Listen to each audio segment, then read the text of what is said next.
Your chair is ready, and you've found the flower of freedom again. Please come in. You know the rules. Leave your worries and burdens aside. Come on in, take your comfortable seat, and enjoy a few minutes of rest.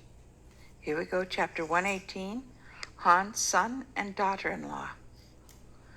Hans is clearly asserting that he is Bertie's natural father. He's claiming that the boy was conceived in a marriage, Jean-Claude reported in a sad voice.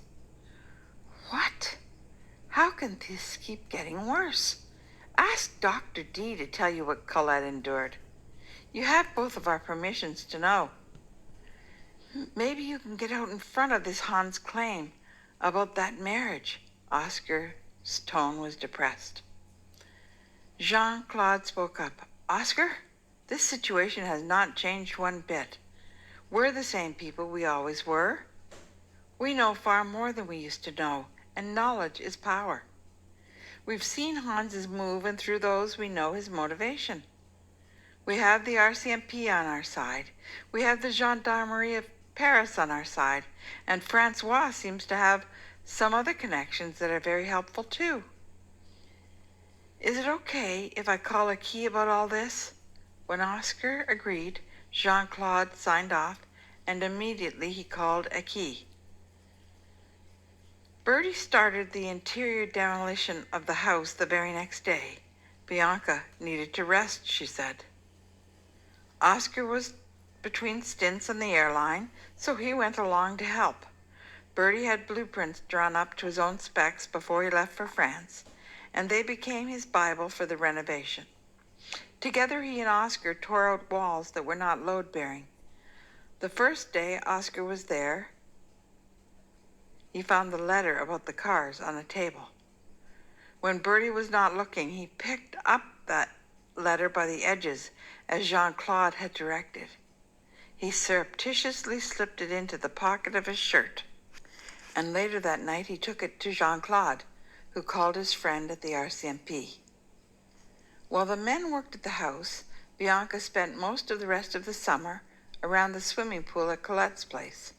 She started out in a bikini, but eventually she transitioned to a maternity bathing suit after Collette suggested that she might be able to find the one she wore when she was pregnant with the twins. There was no way that Bianca was wearing anything used, especially used by someone in Bertie's family, so she got dressed and left for the mall in her Cadillac that hour. Whenever Bianca left, the twins came out of hiding. Tessie, is she really gone? Asked little Oscar. Yep, I saw her drove away. Want to go swimming? Collette felt drained from being treated like a servant in her own house. Whenever Bianca was there, the demands were extreme. Meals at the poolside, beverages on demand, continuous disparagement of the twins. With the twins and an entitled pregnant woman to deal with, Collette could hardly wait for Oscar to return each day. Collette felt like she had to protect both the victims and the bully every day. It was exhausting. It was exhausting for Oscar as well. He had a full schedule of flights. When he was not away flying, he was working to help Bertie with the house. When he was not in a hotel room halfway around the world, he returned each evening to Collette and the twins, who were distraught from having to deal with Bianca. They all felt trapped. In the first week, the two men revealed plumbing and electrical lines. They tore down walls and shoveled out plaster. The dumpster filled quickly. Within another week, Bertie's friend Dean, an electrician, joined them, and he started with the rewiring.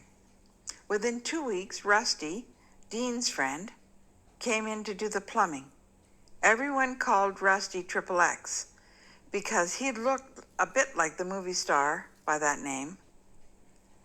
Bertie brought 2 old hockey buddies on board about a week after that.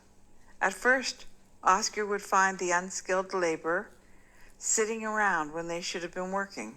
At first, they jumped up and pretended to be busy. Soon, though, they asked him who he thought he was. Bertie finally had to confront what was happening. Dean asked him how he could afford to pay men to sit around and drink beer while the other four of them were working. That made Bertie finally listen. He had ignored Oscar's warnings many times, thinking that Oscar just did not get it. The night before, while Bianca was out shopping again, he had looked at the budget. It was going to be tighter than he had thought, especially with Bianca's spending. He spoke to her when she got home with another bag of maternity clothes. She screamed at him until the neighbors knocked on the walls. Bertie had discovered that materials were more expensive than he had realized. He had budgeted for middle-of-the-road fixtures, and Bianca would settle for nothing less than top of the line.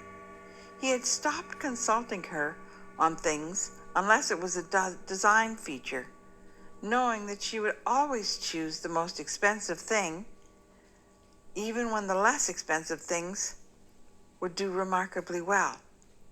Bertie decided that what Bianca did not know would not hurt him.